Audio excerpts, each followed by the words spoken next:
Hey there, so we're going to talk about one of the most important things in the quadratics unit, which is knowing how to solve a quadratic equation by factoring.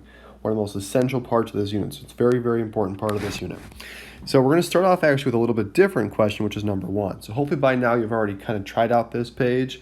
There are some questions that are a little bit tricky. I'm going to go over those, but hopefully you've had a chance to already do page 19 before watching this video. If not, go ahead and do that and then come back.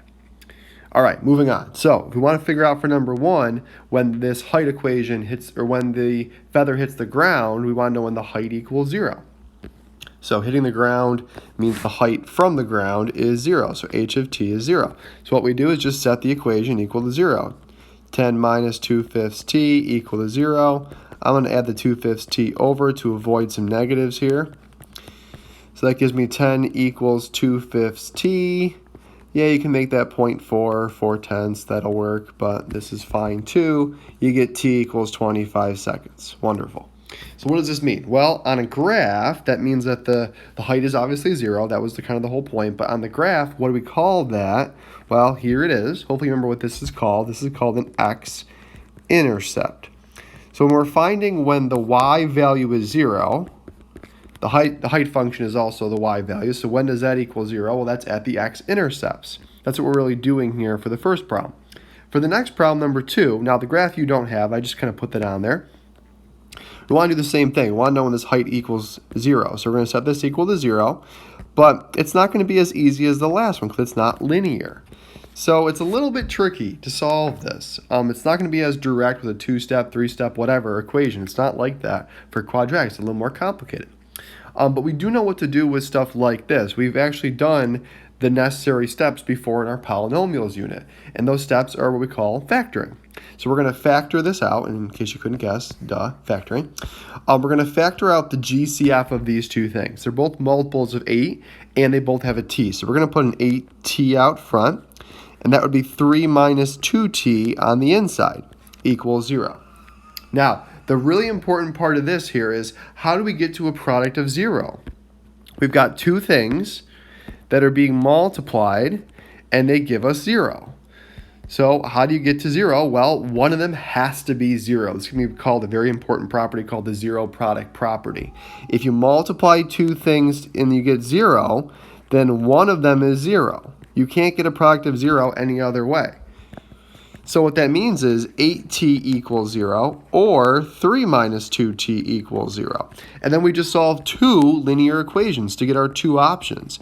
T is 0 or 3 equals 2t, so t is 1.5. Now, just like before though, these are where the y is 0. So we should see them on the graph as x-intercepts. You'll see it right here at 0 and 1.5. So now we've actually got two answers for this equation because we've got two x-intercepts. So when we're finding the solutions here by factoring when it's equal to 0, we're also finding the x-intercepts. It's the same thing, or we also call these the roots. These are all the same thing. So the roots, the x-intercepts, the solutions, those are all the places where the y is 0 because we set it equal to 0 and solved. So again, those are the x-intercepts. So looking at number 3, what are the x-intercepts of this graph? Well, you can see them right here. This is at an x of 4 and an x of negative 5.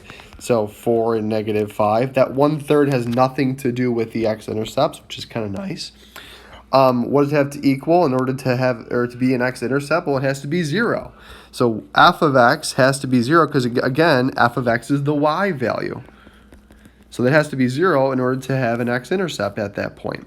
And where do we see them in the equation? Well, hopefully you can see them right up here. They're just the opposites. So x minus 4 produces an x-intercept of 4.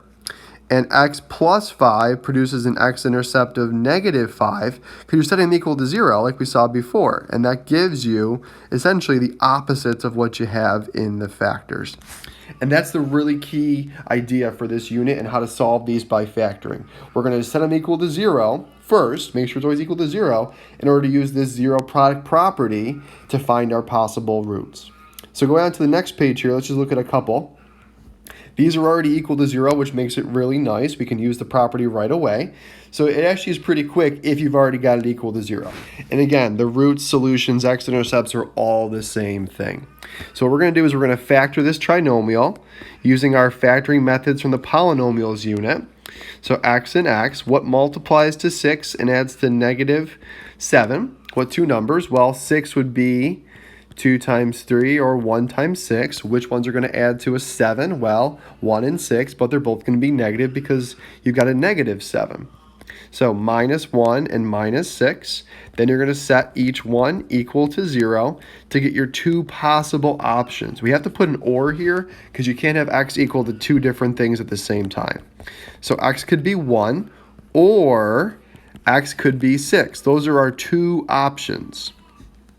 And we can also write them in a set notation, which is the two numbers side by side with a comma in between. Those are the two solutions, the two x values, those two options for x values that make the equation equal to 0. Let's just look at one more here off to the side.